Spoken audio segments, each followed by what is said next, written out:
Welcome back to the channel, everybody. So today I'm going to be tying for you a Arkansas classic. This is a little bit of a variant on the Root Beer Midge. This and another fly like it are pretty well known up there in the Ozarks on the White, Norfolk rivers. I've also caught plenty of fish on them on the Little Red. Being from Arkansas, you got to know what a Root Beer Midge is. Now the variant that I'm going to tie with is just with what I rib it with. It's usually ribbed with an embroidery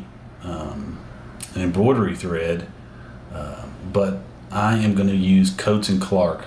Basically, it's the same stuff that you use to tie a young special. So here we go. I'm using a Timco 101 with an appropriate size tungsten bead.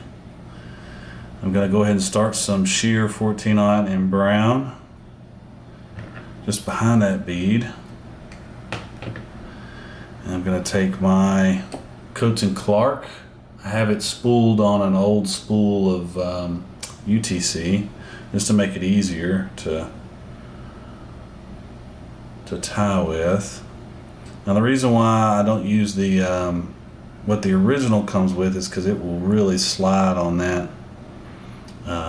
On what we use the underbody, which is going to be just some hollow tinsel in brown. This is in size medium. It really tends to slide on that. You can kind of stop it with some super glue or whatnot, or glue, but I tend to like this. And I mean, with it being a midge fly, it's pretty simple. I mean, you just kind of catch it in and slightly overlapping turns here. Oh, if I can keep hold of it. Even though I lost it, I can see in the camera that I don't have any gaps. I'm going to kind of use my thread to push that brown tinsel, a hollow tinsel, into the back of the bead. After 3 wraps, come in and trim it out. And we'll take this Koch and Clark. I forget, I'm gonna have to look up what color it is, but this is the same exact color that you use to tie a young special. But I'm gonna twist it up nice and tight. Not so tight that it breaks, but not loose.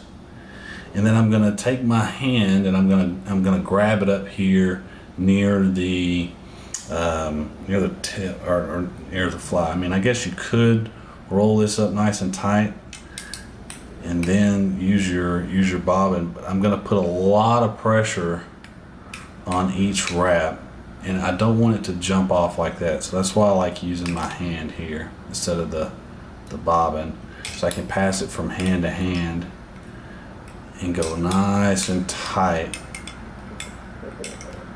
on this rib.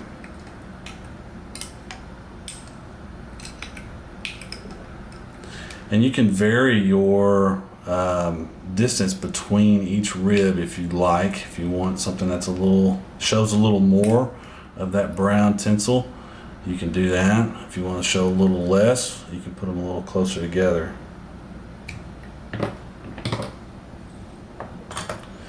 And then I've used my whip finish to kind of build behind this bead a little bit. Just a little collar to make sure that bead is going to stay where it's supposed to be.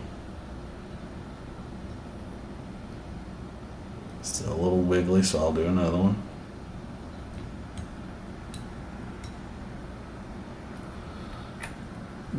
Fit one more back there.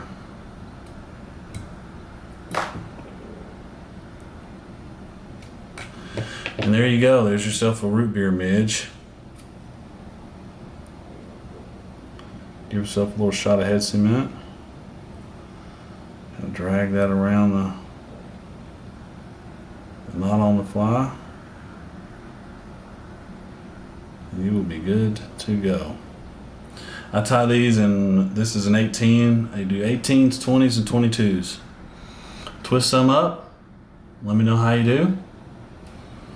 The root beers are tied with the copper bead, so make sure that's there. Y'all have a good afternoon.